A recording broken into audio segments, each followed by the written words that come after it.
Buenas tardes, ¿cómo están? Mi nombre es, soy la doctora Eva Coca Orellana. Hoy vamos a avanzar acerca del sistema dentario. Bueno, el sistema dentario, ¿no? Es en sí donde la anatomía dentaria es una parte de la anatomía humana que estudia al diente, los tejidos de sostén y los elementos anatómicos circundantes, las que están alrededor del diente, que integran el aparato masticador y el sistema dentario en general. Conocer las funciones de los dientes, cómo actúan, ya sea aisladamente o en conjunto, para mantener la armonía del arco del sistema dentario y del aparato masticador. Bueno, generalidades. Todos los dientes están conformados por tres tejidos duros y uno blando, ¿sí? Que es el esmalte, la dentina, el cemento y la pulpa dentaria, ¿no? Estos elementos, entonces todos los dientes están conformados por elementos similares, por estos tres elementos duros o tejidos duros y uno blando, que varían en su forma. No todos los dientes tienen la misma forma. Los incisivos tienen la forma de una cuña, los caninos lo propio, la forma de una cuña, los premolares y molares tienen la forma cuboidea, donde ya la cara oclusal ya es más compleja, ¿no? Entonces, ninguno de los dientes ocupa el mismo lugar, ocupan diferentes lugares, son de diferente volumen, por lo tanto dan origen a los incisivos, al grupo de los incisivos, grupo de los caninos, premolares y molares, ¿no? Por lo tanto, el eje de la anatomía dentaria, ya que esta asignatura es la anatomía dentaria, ¿no? Entonces, el eje de la anatomía dentaria es el diente. De él debemos conocer cuáles son sus características, qué nomenclatura utilizamos, qué funciones cumplen, ¿no? Por lo tanto, nosotros debemos más saber todas las características morfológicas de los dientes, de cada uno de los dientes. El diente en su sitio, ¿no? ¿Con qué elementos se relaciona? Para empezar, el diente in situ o en su sitio se relaciona con sus caras proximales mediante los puntos de contacto, ¿no? Y así se produce la integración del arco dentario. 2. O B, con los elementos del arco opuesto. 3. Con las estructuras que lo soportan, que lo sostienen al diente.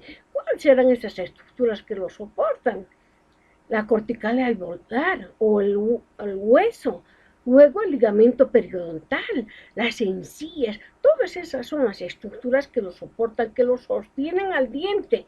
D, con los elementos que lo irrigan e inervan. Entonces, con todos esos elementos, este dientecito se relaciona en su sitio.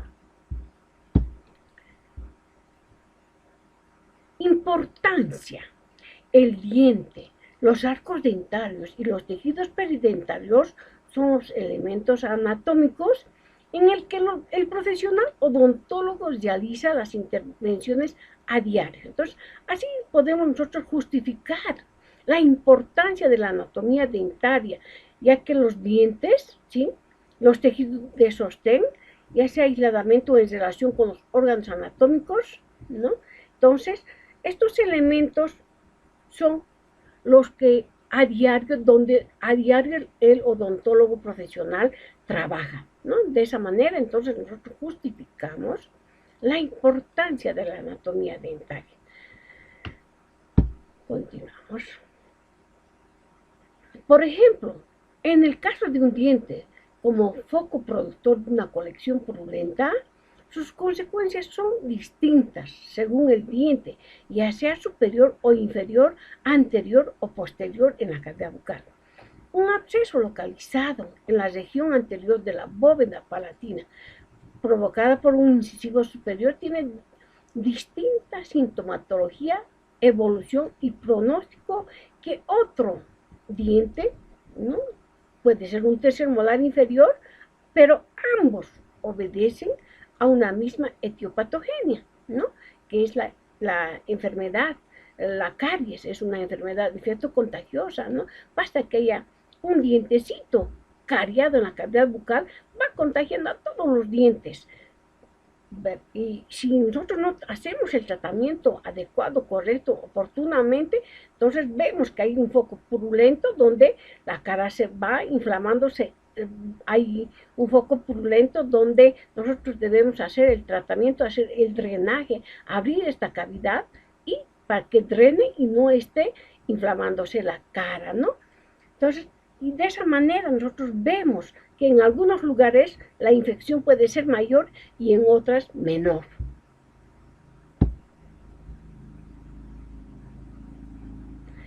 Bueno, los dientes sanos es el producto de una sonrisa feliz. Entonces, nosotros, gracias a los dientes, podemos nosotros mascar, triturar los alimentos, también en la fonética, para emitir los sonidos adecuadamente, tenemos que tener todos los dientes sanos y completos, no tener solo dientes sanos y enfermos, no. Entonces, para tener una estética, igual tiene que haber equilibrio entre los segmentos de la cavidad bucal, de la cara, ¿no? Entonces, ya que los dientes forman parte de una parte muy importante de la fisonomía humana, ¿no? Que es el área dentofacial o área cambiable. Entonces si nosotros perdemos una pieza dentaria, completamente va cambiando la fisonomía de la cara. ¿No? Hay un desequilibrio total y no podemos nosotros dar una sonrisa feliz, ¿no? Entonces, realmente hay que cuidarnos los dientecitos, es muy importante para nuestra salud. La patología y la clínica. Vamos a ver otro fenómeno clínico que tiene su correspondiente explicación anatómica. Es el que se refiere al mecanismo del dolor pulpar. La pulpa dentaria, exquisitamente inervada e irrigada, cuando es presionada en el interior de la cámara pulpar por un proceso inflamatorio, una infección acompañada por un aumento de la irrigación sanguínea, ¿no? Esto se denomina hiperemia pulpar, sobre todo en la noche cuando estamos acostados en la cama. Hay un aumento en la irrigación sanguínea y el dolor es más profundo, es un dolor irradiado. ¿Por qué? Porque la presión interna que produce dentro de la cavidad de las paredes, ya que las paredes de la cámara pulpar son inextensibles, no pueden moverse, son paredes como una pared de una habitación, ¿no? Sobre las terminaciones nerviosas, y entonces ahí es donde produce un dolor intenso, que es característico de una pulpitis. El dolor es irradiado, pareciera que todos los dientes nos doliera, ¿no? Entonces es un dolor muy agudo e irradiado. En prótesis, ¿cuán importante es conocer la anatomía dentaria, la morfología de cada pieza dentaria? Porque para hacer una prótesis, hacer una placa dental, un puente, ¿no? Entonces, para poder reponer esas piezas dentarias ausentes, ¿no? ¿Qué implica? La reconstrucción del arco en su significación estética y funcional. Porque, ¿qué pasa si nosotros simplemente hacemos que vemos que estéticamente se ve correcto una placa, pero no funciona al poder triturar un alimento, cortar un pan, ¿no?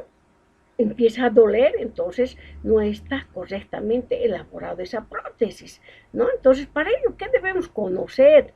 La forma de los dientes, ¿no? Cuán importante es conocer la forma de los dientes. ¿Qué pasa si un paciente pierde un incisivo central superior, pero nosotros no conocemos la forma y le ponemos un incisivo central inferior, derecho o izquierdo, ¿no? Entonces debemos conocer la forma correcta de cada pieza dental.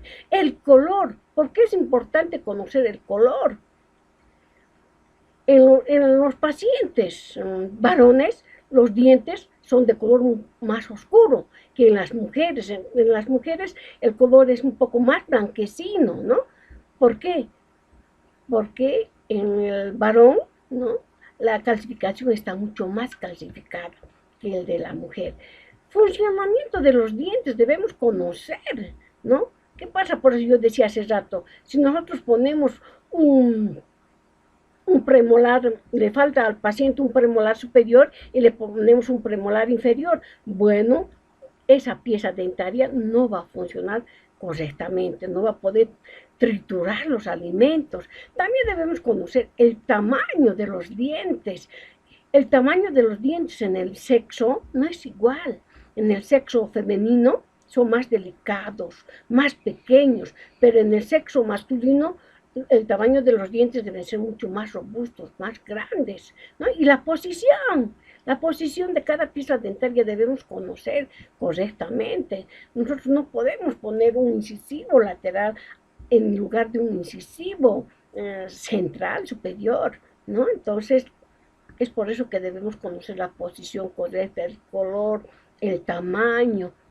También debemos conocer o tomar en cuenta las consecuencias estéticas y psicológicas que se crean los pacientes por las modificaciones fisiológicas provocadas por la ausencia de los dientes y por la reposición protética a veces inadecuada, ¿no?